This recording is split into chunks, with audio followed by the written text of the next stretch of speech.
Hi మామ! నిన్న Mumbai Indians లక్నోని 6 వికెట్ల తేడాతో ఓడించింది.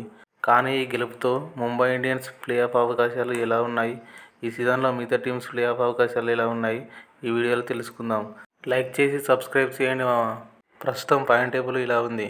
PBKS 9 matches 13 points, RCB 9 matches 12 points, SRH 10 matches 12 points, RR 10 matches 12 points, GT 10 matches 12 points. ఆ తర్వాత CSK DC 8 points, KKR 7 points, Mumbai 6 points, LIG 4 points.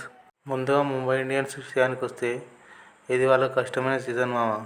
ఇప్పటి వరకు 10 మ్యాచ్లు ఆడి 3 విజయాలు మాత్రమే, 6 పాయింట్స్ ఉన్నాయి మామ. నెట్ రన్ రేట్ కూడా మైనస్లో ఉంది మామ. మిగిలిన 4 మ్యాచ్లు కూడా గెలిచి ప్లేఆఫ్ అవకాశాలు మెరుగుపరుచుకోవాలనుకుంటే అది జరిగేలా కనిపించడం లేదు. ముంబై తన తర్వాతి మ్యాచ్లు పాయింట్స్ టేబుల్లో టాప్లో ఉన్న ఆర్సీబీ, పీబీకేఎస్, ఆర్ఆర్తో ఆడాల్సి ఉంటుంది. ఒక్క మ్యాచ్ కేకేఆర్తో ఆడాల్సి ఉంది. ఒకవేళ కేకేఆర్ని ఓడించినా టాప్ 4లో ఉన్న 3 బలమైన టీమ్స్ని ఓడించడం ముంబైకి అంత సులభమైన పని కాదు. ఏదైనా అద్భుతం జరిగితే తప్ప ముంబై ప్లేఆఫ్స్కి వెళ్లడం దాదాపు అసాధ్యం. ఇక మిగతా టీం విషయానికి వస్తే PBKS, RCB, SRH, RR, GT ఈ 5 టీమ్స్ బలమైన పొజిషన్లో ఉన్నాయి.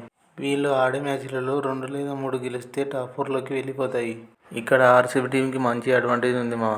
ఇప్పటి వరకు 9 మ్యాచ్లు ఆడి 6 గెలిచి 12 పాయింట్లతో ప్లస్ 1 పాయింట్ 420 నెట్ రన్ రేట్తో టాప్ 1లో వెళ్ళే అవకాశం ఉంది మామ. ఇక సీఎస్కే ఢిల్లీ విషయానికి వస్తే ఇంకా మంచి అవకాశం ఉంది మామ. 4 మ్యాచ్లలో గెలిచి మంచి నెట్ రన్ రేట్తో ఉంటే టాప్ 4కి వెళ్ళే అవకాశం ఉంది. కానీ ఈరోజు ఆడే మ్యాచ్లో ఈ 2 టీమ్స్ ఆడనున్నాయి. ఎవరి అవకాశాలు ఎలా ఉంటాయో ఈరోజు తేలిపోతుంది. ఇక కేకేఆర్ విషయానికి వస్తే అవకాశాలు చాలా తక్కువగా ఉన్నాయి. అన్ని మ్యాచ్లు గెలిచినా కూడా వేరే టీమ్స్ విజయాల మీద ఆధారపడాల్సి ఉంటుంది. ఇక లాస్ట్గా లక్నో విషయానికి వస్తే దాదాపు టోర్నీ నుంచి ఎలిమినేట్ అయిపోయింది.